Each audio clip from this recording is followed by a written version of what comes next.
ಸಾಂಕೇತಿಕವಾಗಿ ಹಿಂದೂ ಜನಜಾಗೃತಿ ಸಮಿತಿಯಿಂದ ಎಲ್ಲ ಸಂಘದ ವಿವಿಧ ಸಂಘಟನೆಗಳು ಸೇರಿ ಬಾಂಗ್ಲಾದಲ್ಲಿ ನಡೆಯುತ್ತಿರುವ ಹಿಂದೂಗಳ ಮೇಲೆ, ಅಲ್ಪಸಂಖ್ಯಾತ ಹಿಂದೂಗಳ ಮೇಲೆ ನಡೆಯುತ್ತಿರುವ ದೌರ್ಜನ್ಯವನ್ನು ಖಂಡಿಸಿ ಹಿಂದೂ ಜನಜಾಗೃತಿ ಸಮಿತಿ ಸಾಗರದಿಂದ ಬೃಹತ್ ಹೋರಾಟವನ್ನ ಸಾಂಕೇತಿಕವಾಗಿ ಮಾಡಿದ್ದೇವೆ. ಎಸಿ ಅವರಿಗೆ ಪರಮ ಪೂಜ್ಯ ಸ್ವಾಮೀಜಿಗಳಿಂದ ಮನವಿಯನ್ನು ಸಲ್ಲಿಸಿದ್ದೇವೆ.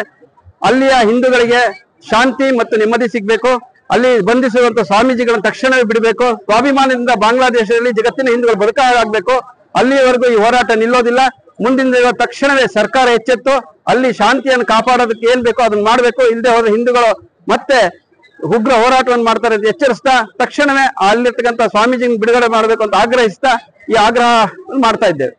ಇವತ್ತು ಹಿಂದೂ ಹಿತರಕ್ಷಣಾ ಸಮಿತಿ ವತಿಯಿಂದ ಇಡೀ ಸಾಗರದ ಸಂಘಟನೆಗಳು, ಹಿಂದೂ ಪರ ಸಂಘಟನೆಗಳು, ಸಂಘ ಪರಿವಾರ ಪಕ್ಷ ಎಲ್ಲ ಸೇರಿ ಇವತ್ತು ಅಭೂತಪೂರ್ವ ಒಂದು ಪ್ರತಿಭಟನೆ ಮಾಡಿದ್ದೀವಿ. ಈ ಪ್ರತಿಭಟನೆಯಿಂದ ಎಚ್ಚರಿಕೆ ಕೊಡ್ತಾ ಇದ್ದೀವಿ.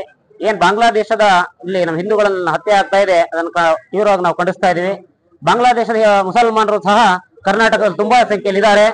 ಇದೇ ರೀತಿ ಏನಾದ್ರು ಬಾಂಗ್ಲಾದೇಶದಲ್ಲಿ ಹಿಂದೂಗಳನ್ನ ಹತ್ಯೆ ಆಗ್ತಾ ಇದ್ರೆ ಅದಕ್ಕೆ ಪ್ರತ್ಯುತ್ತರವಾಗಿ ಕೆಲವು ಘಟನೆಗಳು ನಡೆಯುತ್ತೆ ಅಂತ ಹೇಳಿ ಇದಕ್ಕೆ ಎಚ್ಚರಿಕೆ ಗಂಟೆಯನ್ನು ಸಹ ವಿಶ್ವ ಹಿಂದೂ ಪರಿಷತ್ ಬಜರಂಗಗಳ ಪರವಾಗಿ ನಾವು ಕೊಡ್ತಾ ಇದ್ದೇನೆ. ದೇಶದ ಹಿಂದೂಗಳ ಒಂದು ಪ್ರತಿಭಟನೆ ಏನೇ ಅನ್ಯಾಯ ಆಗ್ತಾ ಇದೆ, ಅಲ್ಪಸಂಖ್ಯಾತರಿಗೆ ದೌರ್ಜನ್ಯ ಆಗ್ತಾ ಇದೆ, ದೇವಸ್ಥಾನಗಳೆಲ್ಲ ಒಂದು ಧ್ವಂಸ ಮಾಡ್ತಾ ಇದ್ದಾರೆ. ಚಿನ್ಮಯಿ ಕೃಷ್ಣದಾಸ್ ಪ್ರಭು ಅವರನ್ನ ಬಂಧನ ಮಾಡಿದ್ದಾರೆ.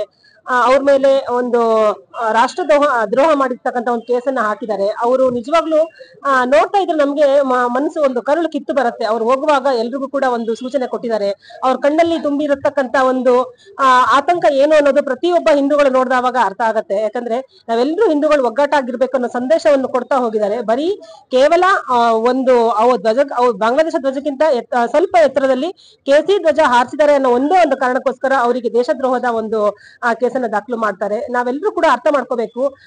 ನಮ್ಮ ಭಾರತದಲ್ಲೂ ಕೂಡ ಅಲ್ಪಸಂಖ್ಯಾತರು ಇದ್ದಾರೆ. ಈಗ ಅವ್ರು ಹೇಗೆ ರಾಜಾರೋಷವಾಗಿ ಅವರ ಹಬ್ಬಗಳನ್ನ, ಅವರ ಹರಿದಿನಗಳನ್ನ, ಅವರ ಆಚಾರ ವಿಚಾರಗಳನ್ನ ಹೇಗೆ ಅವರು ಪ್ರತಿಯೊಂದನ್ನು ನಡ್ಸ್ಕೊಂಡು ಹೋಗ್ಲಿಕ್ಕೆ ಅವ್ರಿಗೆ ಎಷ್ಟು ಸ್ವತಂತ್ರ ಇದೆ, ಆ ರೀತಿ ಬಾಂಗ್ಲಾದೇಶದ ಹಿಂದೂಗಳಲ್ಲಿ ಯಾಕಿಲ್ಲ? ಅಲ್ಪಸಂಖ್ಯಾತರು ಬರೀ 1 ಕೋಟಿಗಿಂತ ಕಡಿಮೆ ಹಿಂದೂಗಳು ಅಲ್ಲಿದ್ದಾರೆ. ಅಲ್ಲಿ 26% ಇರ್ತಕ್ಕಂಥ ಹಿಂದೂಗಳು ಕೇವಲ 8%ಗೆ ಬಂದಿದ್ದಾರೆ. ಮುಂದಿನ ದಿನಗಳಲ್ಲಿ ಇದೇ ರೀತಿ ಆದ್ರೆ ಮುಂದಿನ ದಿನಗಳಲ್ಲಿ ತುಂಬಾ ಉಗ್ರವಾದ ಹೋರಾಟಗಳು ನಡೀತಾ ಇದೆ.